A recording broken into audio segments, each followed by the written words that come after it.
देखा एक जगह पर बिल्कुल काले काले बादल हो गए, अंधेरा हो गया, दिन में रात हो गया। आप आग की खबर सुनेंगे, जंगल में आग लग गई, और आप सुनेंगे कि यहाँ बहुत सारी जगह पर ऐसा धुआं उठा और वो पूरा आसमान काला हो गया। परमेश्वर का आत्मा कह रहा है उस वजह अमेरिका की करते हैं, जहां की कैलिफोर्निया के जंगलों में लगी आग ने और ज्यादा भयानक विकराल रूप धारण कर लिया है। 4 दिन पहले वहां के पैसिफिक पैलिसेड्स के जंगल में लगी आग आसपास के 6 जंगलों में अब फैल गई है और इस पर बिल्कुल काले काले बादल हो गए, अंधेरा हो गया, दिन में रात हो गया। पूरे शहर में मानो सुबह में भी रात का एहसास हो रहा है। आप आग की खबर सुनेंगे, जंगल में आग लग गई। अमेरिका के कैलिफोर्निया की जंगल में आग लगने से लोगों के घर आग में जलकर राख हो चुके हैं। अपना आशियाना छोड़कर लोग जाने को मजबूर हो चुके हैं, लेकिन ये आग है कि कम होने के बजाय लगातार बढ़ती चली जा रही है। ये तस्वीरें आपके टीवी स्क्रीन पर हम आपको दिखा रहे हैं। बहुत दिखाया था यूएसए में, आप सुनेंगे न्यूज में कि आग जलते हुए लगते हुए जंगलों में इधर उधर दाएं बाएं। कहर कम होने के बजाय लगातार बढ़ता चला जा रहा है। ऐसा इसीलिए भी क्योंकि लॉस एंजलिस के 6 जंगलों में फैली आग ने वहां के 2 और जंगलों पर कब्जा कर लिया है। हाँ, ये भविष्यवाणी मेरे लिए, हाँ ये वचन मेरे लिए। पवित्र आत्मा आपकी जिंदगियों में काम करना स्टार्ट करेगा आपसे। जो प्रभु के आत्मा ने मुझे कहा, मैं उन लोगों के लिए बता रहा हूं। और इसी समय अपने हाथों को उठाऊं, परमेश्वर में धन्यवाद करता हूं सच में पवित्र आत्मा जी, उन लोगों के लिए जो इस समय ऑनलाइन जुड़े हुए और सुन रहे हैं कि प्रभु आप 2025 में इनके लिए क्या करने के लिए जा रहे हैं। यीशु मसीह के नाम में प्रभु ने मुझे कहा कि अब इसी समय अगर तुम 2025 में बने रहे तो तुम प्रभु के प्रेम को देखने पाओगे। आमीन। प्रेम का मतलब ये नहीं होगा 2025 में, प्रेम आपको दिखाई देगा 2025 में सुरक्षित होंगे यीशु मसीह के नाम में। आपको पता लगेगा कि प्रभु ने आपसे प्रेम रखा है। बहुत सारे लोग इस बात को जान लेंगे कि प्रभु का प्रेम यहां पर है। प्रार्थना करने वाले लोगों को पवित्र आत्मा 2025 में फेवर करेगा यीशु मसीह का नाम। 2025 में तुम लोगों की समस्याओं को कुचला करोगे। मैं से कुछ जवान देख रहा हूं। पवित्र आत्मा ने मुझे कहा कि बहुत सारे औरतें, बहुत सारी बहनें, बहुत सारे भाई लोग, वो कह रहे हैं लोगों की समस्याओं को कुचलने वाले हो जाएंगे यीशु मसीह का नाम। जिनका नाम PVF और YRSTM सुने पहले, और N और O और G से और B से, उनका फाइनेंस 2025 में बढ़ता चला जाएगा। आप होंगे वो सबसे पहले। परमेश्वर का आत्मा काम करेगा और बहुत सारे लोगों के जीवन में वो आशीष उतरेगी।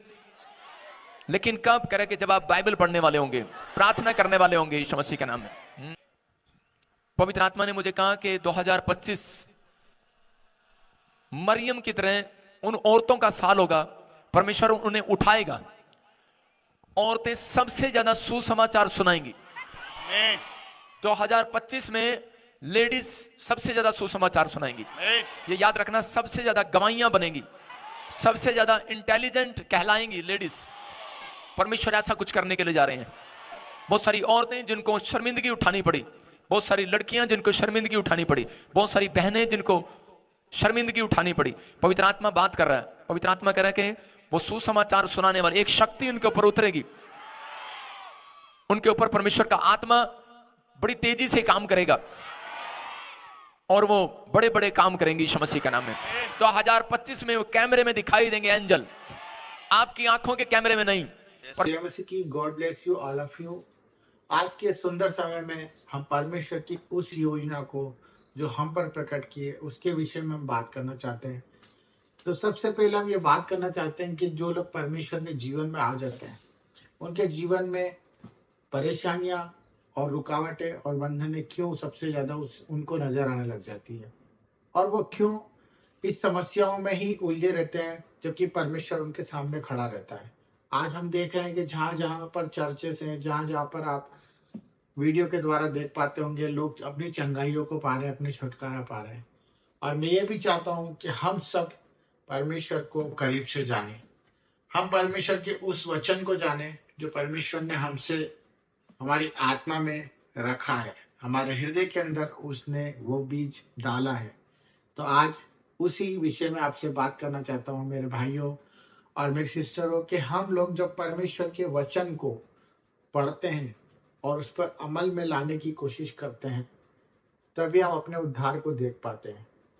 मैं आज देख पा रहा हूँ कि बहुत सारे लोग हैं जो अपनी चंगाइयों को रिसीव नहीं कर पा रहे, जो अपने छुटकारे को नहीं रिसीव कर पा रहे। वो हम में से ही है परंतु वो कोई ऐसे लोग नहीं हैं जो परमेश्वर को प्यार नहीं करते, परंतु उनका प्यार और उनकी परमेश्वर की तरफ निवेदन प्रार्थना पूरी क्यों नहीं हो रही है।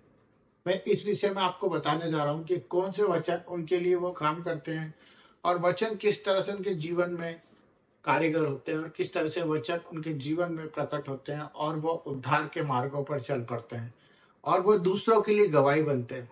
तो मेरे भाई बहनों, आज के इस विषय को लेकर मैं आपसे चाहता हूं कि आप मुझे प्रोत्साहित करें और कोई गलती हो तो क्षमा करें और परमेश्वर के इस वचन के अनुसार मुझे समझाएं और मैं उस पर ध्यान लगाऊं। तो सबके लिए हम लोग प्रार्थना भी करते हैं और उन विषयों के लिए हमें परमेश्वर की ओर से जो हमारे भाइयों हमें रिक्वेस्ट भेजते हैं उस पर अपना परमेश्वर से प्यार प्रकट करने की कोशिश करते हैं। तो मैं इस बात के लिए आपको आज अवगत कराने वाला हूँ कि जिस तरह से हम परमेश्वर के जीवन में आ गए और चुन लिए गए, ये हमारी ओर से नहीं हुआ है। सबसे पहले हम इस चीज को जान ले कि जो परमेश्वर का वचन है कि मैंने तुझे चुना है, तूने मुझे नहीं चुना है। तो इस बात का हम ध्यान दें कि अपने जीवन का, अपने भविष्य का, अपनी चिंताओं का सबसे पहले हमें नकारा करना है और अपने भविष्य के बारे में, अपने कल के बारे में चिंता करना छोड़ देनी है। क्योंकि परमेश्वर का वचन यही कहता है कि हम कल की चिंता करेंगे तो हम परमेश्वर के खिलाफ होंगे। हमें कोई चिंता नहीं करनी क्योंकि हमने परमेश्वर को नहीं चुना, परमेश्वर ने हमको चुना है। तो मेरे भाई बहनों, सबसे पहले इस चीज पर गौर करने का हमारे लिए परमेश्वर ने ये वचन को प्रकट किया है। दूसरा वचन जो मैं आपको बताना चाह रहा हूँ वो ये है कि वचन जब तक दो धारी तलवार नहीं बन जाता, जब तक वो कारीगर नहीं होता, वो काम में नहीं आता, तब तक वो एक वचन ही कहलाता है। परंतु वो कब प्रकट होता है? जिस तरह परमेश्वर का दृष्टांत है कि बीज जब तक तुम अच्छी भूमि पे नहीं उपजाओगे जब तक फसल नहीं बनेगी। तो उसी प्रकार परमेश्वर का वचन भी यही कहता है कि आप अगर वचन पढ़ते हैं और सुनते भी हैं, पर जब तक अपने हृदय में उसको जगह नहीं देंगे और उस हृदय से आपके अंदर वो आवाज नहीं आने लगेगी, तब तक आपका उद्धार नहीं हो सकता। तो हम वचन को पढ़े, वचन को सुने, परंतु वचन को हृदय में डालने की कोशिश करें। ये परमेश्वर का प्यार है। अगर आपने वचन को, बाइबल को, परमेश्वर के कहे नियम को अगर अपने हृदय में डालने की आदत डाल दी, तो मैं बता रहा हूं आप दूसरों के लिए उद्धार के मार्ग बनेंगे, आप आशीषित हो जाएंगे। आपको किसी जगह जाने की, भटकने की जरूरत नहीं पड़ेगी। आपको अपने हृदय से ही वो जवाब मिल जाएगा जिस चीज के लिए आप भटक रहे हैं। आप रोगी होंगे, आप परेशान होंगे, आप कर्जे में होंगे, पर परमेश्वर का यह जो बात मैं आपको बताने जा रहा हूँ वो यही है कि परमेश्वर के वचनों को अपने हृदय में डाल लीजिए मेरे भाई बहन।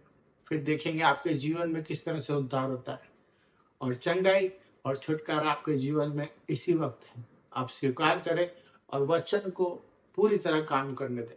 धन्यवाद। सबको जय मसीह की। हालेलुया।